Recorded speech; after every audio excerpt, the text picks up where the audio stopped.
So Jeff is making wooden dowels to plug the holes in the neck extension, and what he did was cut a piece of maple, just scrap, and then pass it through this piece of tempered steel that's a drill bit guide, and by going through progressively smaller holes we come up with a dowel that's the right diameter for the holes we need to fill. So this is what the plug looks like, and Jeff's going to put it in the last hole. There were 3 on this side and 2 on the other side.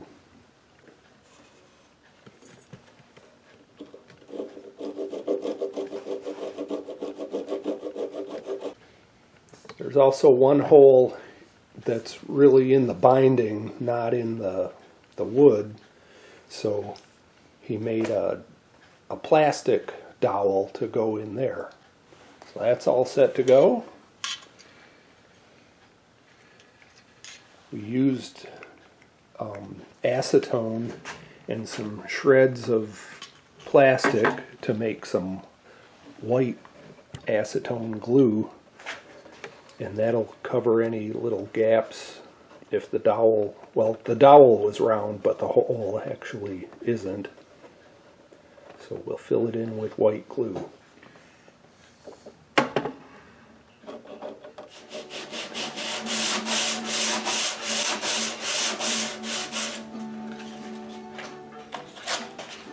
Having fun? Oh yeah. You kidding? Sanding is my life. Can't think of any place I'd rather be. That's right.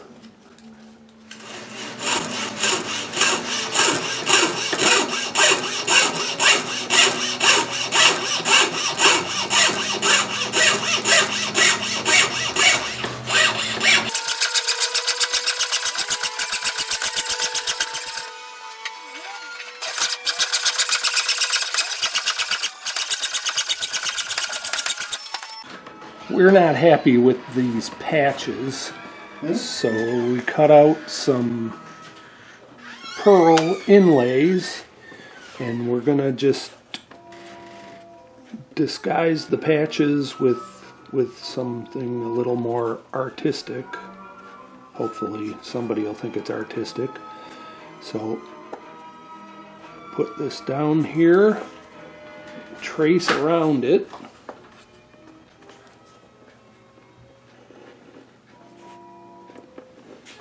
And then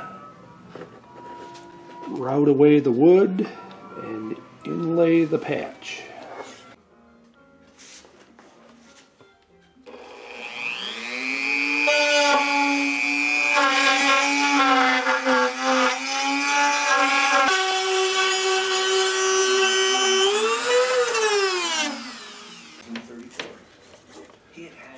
All right, the epoxy's mixed and the hole is routed out.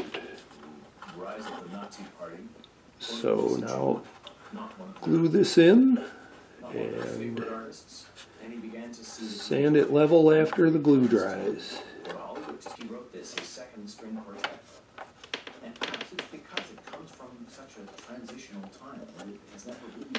There we go.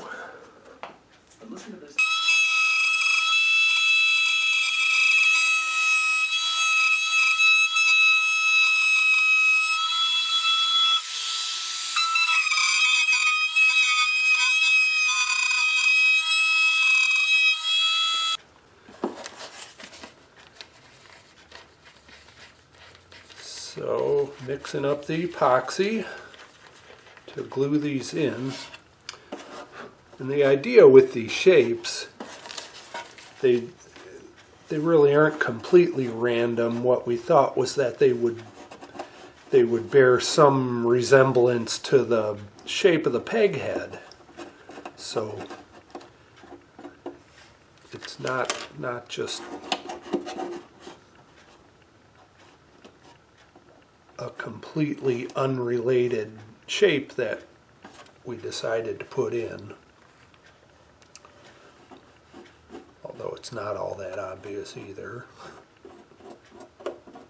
So the whole guitar has been sanded to 220, and the bindings, actually we went up to 320, but you can see that the original binding on the top is, even though it's been sanded, it's a lot more yellow than the back binding that we just put on.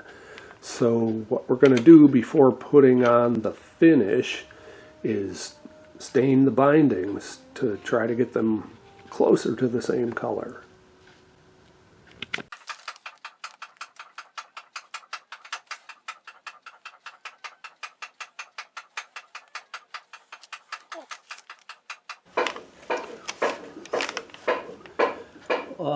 I can see that the fretboard dyeing is going to take a little bit more dye than what I've mixed up already. It's not concentrated enough, but I guess a couple thin layers will be better than one thick layer.